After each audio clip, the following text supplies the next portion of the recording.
કલ્પના કરો કે તમે દક્ષિણ અમેરિકાના પેરુના એક અત્યંત સૂકા રણમાં ચાલી રહ્યા છો.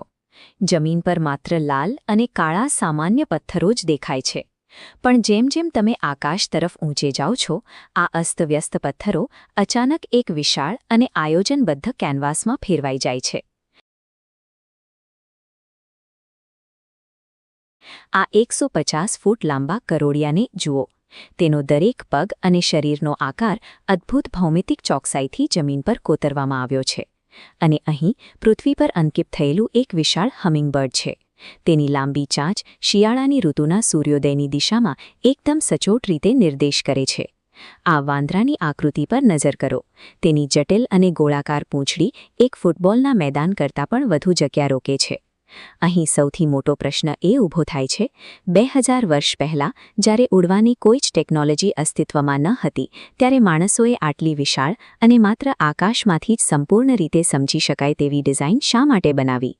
જમીન પર અંકિત થયેલી આ રેખાઓ પ્રાચીન માનવ ક્ષમતાઓ અને તેમના જ્ઞાન વિશેની આપણી અત્યાર સુધીની સમજણને સીધો પડકાર ફેંકે છે. 1920ના દાયકામાં જ્યારે પહેલીવાર કોમર્શિયલ વિમાનોએ આ વિશાળ રણ પરથી ઉડાન ભરી, ત્યારે આખી દુનિયા દંગ રહી ગઈ. એક અત્યંત લોકપ્રિય થિયરી ચર્ચામાં આવી.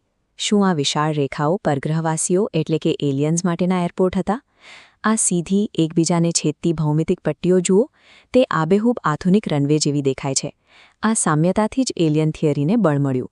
તેમાં પણ ટેકરીના ઢોળા ઉપર બનેલી મોટી આંખોવાળી આ આકૃતિએ રહસ્યને વધુ ઘેરું બનાવ્યું. લોકોએ તરત જ તેને એસ્ટ્રોનોટ અથવા અવકાશયાત્રી નામ આપી દીધું. આ વાર્તાઓ સાંભળવામાં ભલે ગમે તેટલી રોમાંચક લાગે, પણ પુરાતત્વશાસ્ત્રીઓએ દાયકાઓની સખત મહેનત પછી આ રેતીમાંથી એક વાસ્તવિક અને માનવીય કહાની શોધી કાઢી છે. આ પ્રાચીન રહસ્યનો સાચો જવાબ આકાશના કોઈ અન્ય ગ્રહ પર નહીં, પણ આ જ પૃથ્વી પર જીવી ગયેલા લોકોની બુદ્ધિમત્તામાં છુપાયેલો છે. પ્રાચીન નાસ્કા સંસ્કૃતિને મળો. ઇન્કા સામ્રાજ્યના ઉદયના પણ ઘણા સમય પહેલાં આ લોકોએ પૃથ્વી પરના સૌથી સૂકા વિસ્તારોમાંના એકમાં પોતાની આખી સભ્યતા વિકસાવી હતી. આટલી વિશાળ રેખાઓ બનાવવાની તેમની પદ્ધતિ અત્યંત સરળ પણ અસરકારક હતી. રણની સપાટી પર આયરન ઓક્સાઇડ ધરાવતા ઘેરા લાલ પથ્થરો પથરાયેલા છે. નાસ્કા લોકોએ માત્ર આ પથ્થરોને અત્યંત ચોકસાઈથી હટાવીને તેની નીચે રહેલી હળવા રંગની સફેદ માટીને ખુલ્લી પાડી હતી. જમીન પરના પોતાના નાના ડ્રોઈંગને વિશાળ કદમાં ફેરવવા માટે તેઓ લાકડાના થાંભલા અને લાંબા દોરડાનો ઉપયોગ કરતા હતા. તેઓ દોરડાથી એક નાની ગ્રેડ બનાવીને ગણિતની મદદથી તે જ માપને રણના મોટા મેદાનમાં સચોટ રીતે સ્કેલઅપ કરતા હતા. આ આકૃતિઓ હજારો વર્ષો સુધી સુરક્ષિત રહેવા પાછળ આ રણનું વાતાવરણ સીધું જવાબદાર છે. અહીં વરસાદ નહીવત પડે છે અને પવનની કોઈ જ ખાસ અસર થતી નથી, જેના કારણે આ જગ્યાએ એક સુરક્ષિત કુદરતી મ્યુઝિયમનું કામ કર્યું. જે કાર્ય પહેલી નજરે અશક્ય લાગતું હતું, તે વાસ્તવમાં ગણિતની સાદી સમજ અને માનવીઓના અથાગ શ્રમનું સીધું પરિણામ છે. આ રેખાઓ કેવી રીતે બની તે આપણે જાણ્યું, પણ તે શા માટે બની તે વધુ મહત્વનું છે. રણના આ વિશાળ રેખાંકનો વાસ્તવમાં પાણીના સ્ત્રોત શોધવા અને ખેતીનું સચોટ આયોજન કરવા માટેના અત્યંત ચોક્કસ ખગોલીય સંકેતો છે. આમાંની ઘણી સીધી રેખાઓ ચોક્કસ ઋતુઓમાં સૂર્ય અને તારાઓના સ્થાન સાથે જોડાયેલી હતી. તે ખેડૂતોને સીધો ઇશારો કરતી હતી કે આબોહવામાં ક્યારે બદલાવ આવશે અને ક્યારે વાવણી કરવી. પ્રાણીઓની આ વિશાળ આકૃતિઓ કદાચ તેમના દેવતાઓ માટેના પવિત્ર માર્ગો હતા. નાસ્કા લોકો વરસાદની પ્રાર્થના કરવા માટે આ રેખાઓ પર ચાલીને ધાર્મિક વિધિઓ કરતા હતા.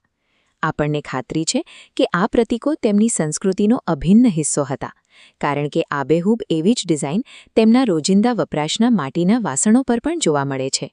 રણ તો તેમનો વિશાળ કેનવાસ હતો. આખરે આ વિશાળ ચિત્રો એ પૃથ્વી પરના માનવીઓ અને આકાશ વચ્ચે સંવાદ કરવાનું એક અત્યંત સુંદર અને ભાવનાત્મક માધ્યમ હતા. આજે પણ આ રણ પોતાના નવા રહસ્યો ખોલી રહ્યું છે.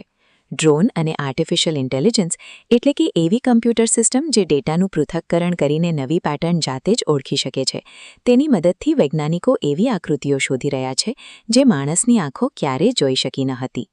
હાઈવેની બિલકુલ બાજુમાં મળી આવેલી આ વિશાળ હાથની આકૃતિ તેનું જ એક સ્પષ્ટ ઉદાહરણ છે. આપણું જ્ઞાન ભલે ગમે તેટલું વિસ્તરે, પણ નાસ્કા લોકોની અતૂટ શ્રદ્ધા આ સૂકી રેતીમાં હંમેશા સુરક્ષિત રહેશે.